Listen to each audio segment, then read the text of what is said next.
वैशवी ते बागमंडला जंगल जेट्टी हा प्रवास म्हणजे कोकणाच्या निसर्ग सौंदर्यात सहज बुडून जाण्याचा एक अनोखा अनुभव.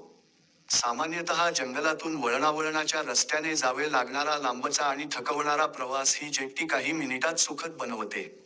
सर्वात खास म्हणजे या जेट्टीवरून कार, जीप, अगदी बससुद्धा खाडी ओलांडू शकतात. गाडी बोटीवर चढताना जाणवणारी ती हलकी धडधड आणि त्यानंतर सुरू होणारी शांत, निवांत सफर, हा क्षण खरोखर मनात साठवावा असाच.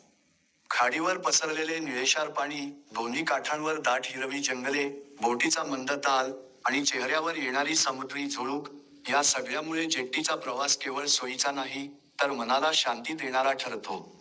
जंगलातून वळत वळत जावे लागण्याचा त्रास, वेळेचा अपव्यय आणि थकवा, हे सर्व या जेट्टीमुळे मोठ्या प्रमाणात कमी होते. प्रवास छोटा होत असला तरी अनुभव मात्र अधिक खोल आणि सुंदर बनतो. कोकणाची ओलसर हवा, क्षणाक्षणाला बदलणारी खाडीची रूपं आणि आसपासच्या परिसरातील शांतता, हे सगळं मिळून ही जेट्टी सफर अविस्मरणीय करते. वैशवी ते बागमंडला हा प्रवास फक्त ठिकाण बदलण्याचा नाही, तर निसर्गाशी संवाद साधण्याचा आहे.